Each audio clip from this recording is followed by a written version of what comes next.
Welcome to Indian Tech Icon Spotlight, where vision meets execution. On the spotlight, we have today our guest, Lavanya, who is a dynamic leader delivering quality and high-performance software solutions. Hi, Lavanya. Welcome to our show, and thank you so much for joining our show today. And it's really a pleasure to host you today. Thank you. I'm excited to be here. Awesome. So let's start from the beginning, Lavanya. From your very first role, let's talk a bit about your career journey from your first role to where you are right now. Yeah, so my first job after graduation, I was hired into a QA role. So I sort of like got into that role at the start and I really enjoyed it.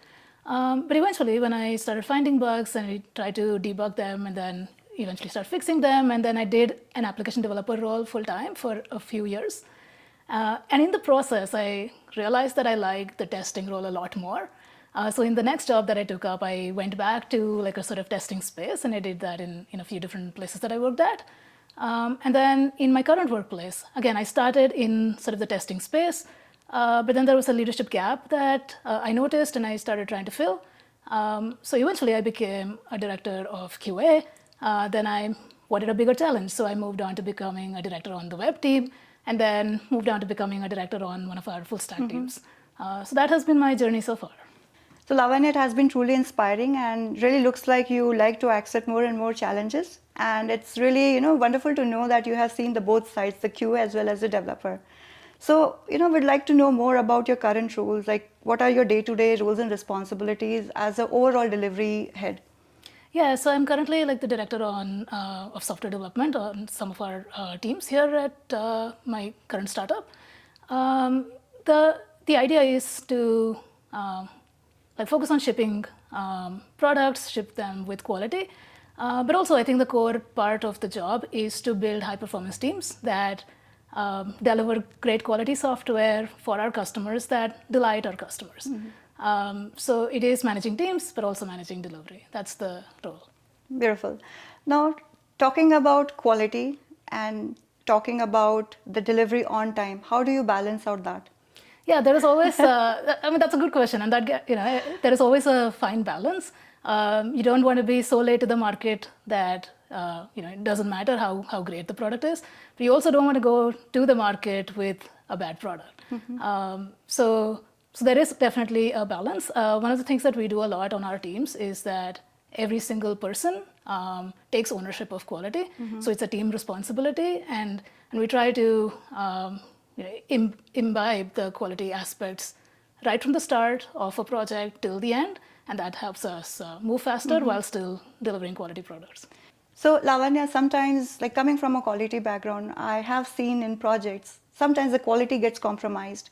So what's your approach on that in kind of, convincing the customers or kind of letting them know how important quality is? So what's your approach on that? Might have experienced as well. Yeah, I think I've been a little lucky to have worked on teams where people do care about quality a lot. One of the things I'll say is that in the end, what matters is, are the customers happy with the product? Are they delighted by the experiences? Are we hitting our business goals as well? And quality does play a big role in all of these aspects.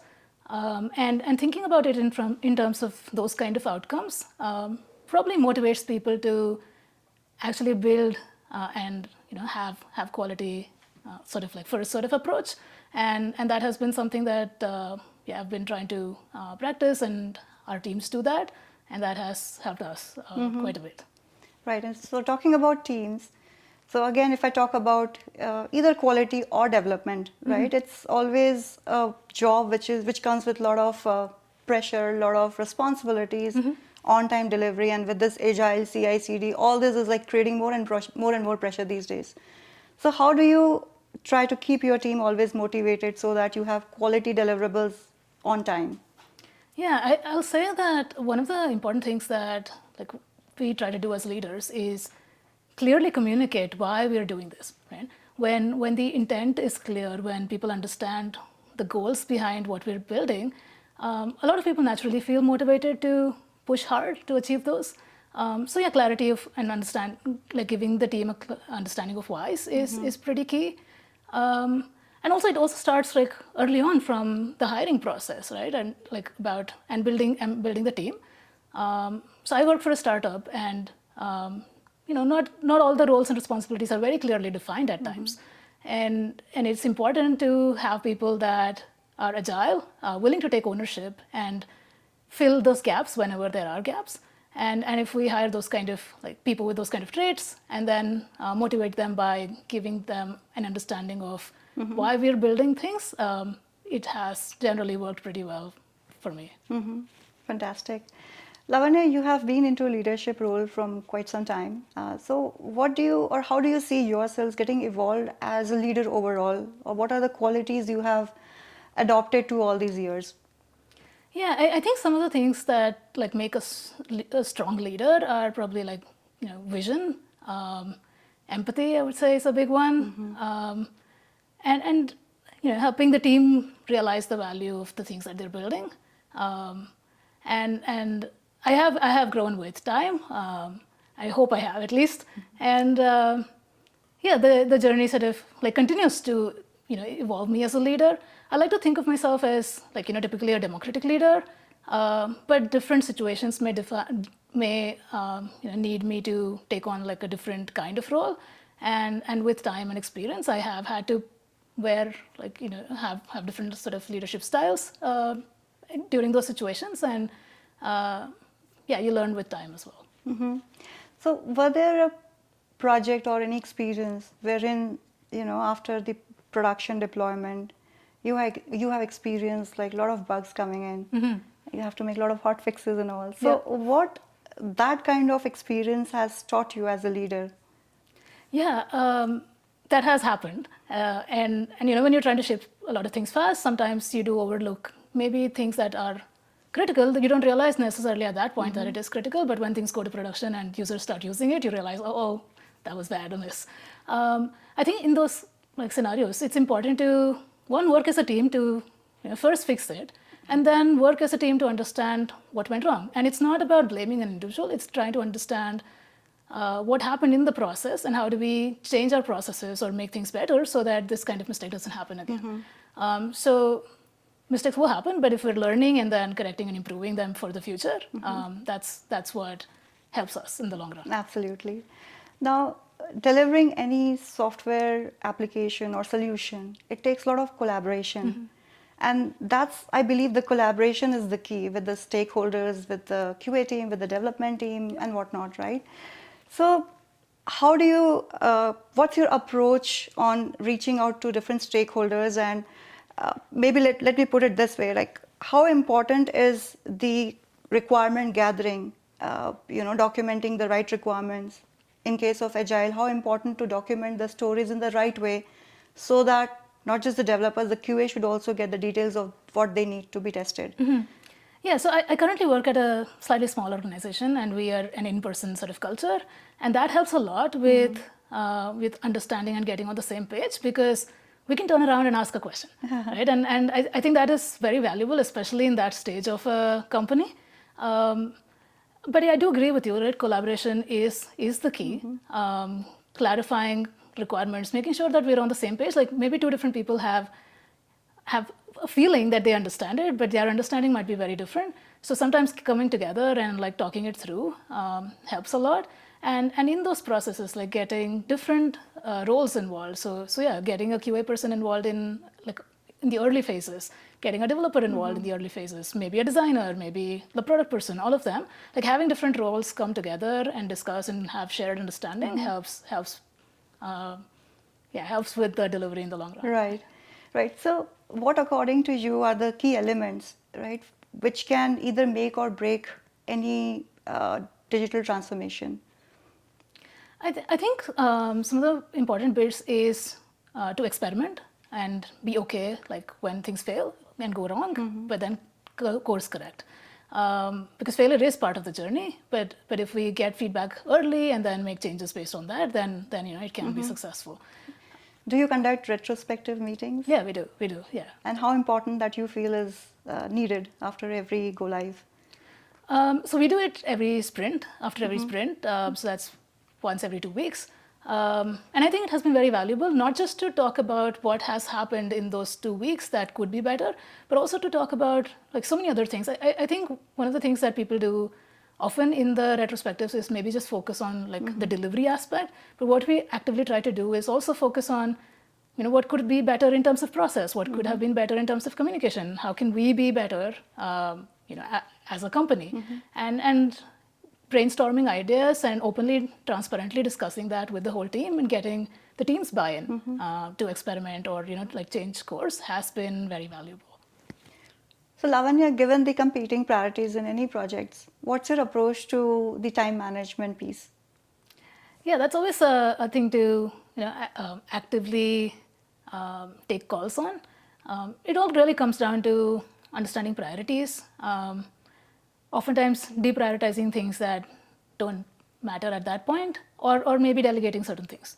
But yeah, it's a lot about understanding, getting on the same page about what the priorities are, where an attention like is needed, and then focusing and delivering on that. That's a great answer. So Lavanya, let's talk a bit about, outside of work, the giving back to the society thing, right? So I know you're involved in some community services. Would you like to talk a bit about that? Yeah, so I'm one of the co-organizers of the Test Tribe Calgary chapter. It's a software testing community. It's actually a global community, and we started that here in Calgary. The way I sort of like started that was, I used to be part of other software testing communities like back in India, back in Singapore. And when I moved here, there wasn't one that was active at that point. And I felt like I missed that sense of, community, a sense of like sharing knowledge with people, learning from each other, and then being there for each other in our journey. So I had an idea of maybe starting something here in Calgary, and I met two other people, amazing women who had very similar ideas, and the three of us got together and started this. So we organize meetups in person once a month. There are some also online meetups that happen. But yeah, the real idea is to learn and share, and yeah, become friends, not just professionals that but like also get to know each other on a personal level, and hopefully have a good relationship with each other in the future. Absolutely. Lavanya, let's talk a bit about, or maybe if I have to ask you, if you have to give an advice to all the aspiring tech professionals or the aspiring professionals who want to get into the quality role, so what your advice would be? I would say keep learning, don't stop learning, and also give things a try. Like I did mention early on that I did move from like a QA space to a development space, and I think that was a great decision. But over the course of time, I realized I probably like the testing space a lot more, and I moved back. So it's okay to change courses if you desire, but if you have opportunities, go give them a try, and you'll find something that you like, hopefully. So Lavanya, thanks for sharing all the wonderful insights and your kind of career journey with us. Now, we would like to learn more about your early days, about your hometown, and how the city that you grew up in shaped the way you are as a leader today. Yeah, I grew up in Mumbai. My parents still live there. Mumbai is not necessarily a very easy city to live in. And I saw my parents, they both worked till their retirements. And I saw like how hardworking they were. And that has been one of the values that I've carried over. That has shaped me quite a bit. So hard work and discipline, because I saw it so early on in my parents. And it's sort of needed in a city like Mumbai, where you do have to wake up early and take the local train, which is really crowded, and go to work and come back and all of that. So yeah. So coming from Mumbai and now in Calgary, how do you see the difference? I do enjoy Calgary a lot. Like I've lived in very crowded cities in the past, and Calgary makes me feel real good. Just even like having open space and open land without like tall buildings actually makes me feel very good. And I do like enjoy having mountains close by. So it has been good here. Wonderful. Lavanya, let's talk a bit about your family. Who all are the key anchors in your family? Yeah, I do not have siblings. So my parents were like the biggest part of my journey growing up. Oh, nice. And Sri, my husband, he and I live here in Calgary, and he has been very supportive in my career throughout, and he's been like has played a key role in my journey as well. Lavanya, yes, I know you love hiking, and I did meet Shri, your husband, and he did mention that you both love to, go for hiking, and that's how you both like to spend your time. Now, outside of the family activities or work, are there any personal hobbies or interests that you like to pursue? Yeah, even during my college days, I used to be very involved in sports. I used to play badminton for my department. I also played football, soccer for my college, and I did continue that like even after joining work for a few years. Has been way lesser now, but yeah, I do enjoy sports. I do watch some sports as well. And yeah, community work, that is something that like I'm volunteering my time to do, but I absolutely enjoy it, and yeah, it makes me feel great. So also I hope it helps other people, so I continue doing that. Nice. Do you watch movies? Are you fond of watching movies, web Yeah, a series? little bit on I guess more on like Netflix or things If like you that. get time. Yeah, we did go watch a movie, Ponniyin Selvan, in theater, and to me it felt so loud, and I couldn't forward the music. So so I guess like yeah, most often we now watch movie at home. Yeah, so that's wonderful, Lavanya. And we are nearly approaching end of our wonderful discussion. And at the end, we have a round called as the rapid fire round, where I'll be asking you some questions, and I would be expecting some quick answers from you. Yeah. So, are you ready? Yes. Good luck. Thank you. So, your first question: product launch day, calm or chaos? Calm. Oh, nice. Delegation or doing it yourself? Depends on the situation. Okay. Best part of being in a leadership role? Helping others grow. Lovely. Next question. If you were a bug in a software system, what kind would you be? Oh, that's a very hard one. Anything based on severity, you can go. I want to say time zone related bug. That is something that most developers hate. So Right. Okay, that's a good answer. Next question. What's your I need a break song? I think it depends on my mood. I do like old 80s Bollywood songs or early 90s. So maybe those. Absolutely, coming from the same era. If your to-do list could talk, what would it scream at you right now? I try to keep it like pretty clean generally. So yeah, nothing terrible, but I do have like a long list of things that I may want to do someday that if I get a chance, I would. And it includes things like, oh, I want to learn to fly. So there are those kind of things that it may just like tell me that I'm not paying attention to. That's great, and good luck with that. And it was really a pleasure talking to you, Lavanya. It was great talking to you. And thank you so much for taking out time for our show and sharing all the valuable insights. And we wish you continued success in your career. Thank you. Thanks a lot. Thank I had you. a great time chatting with you. Same here.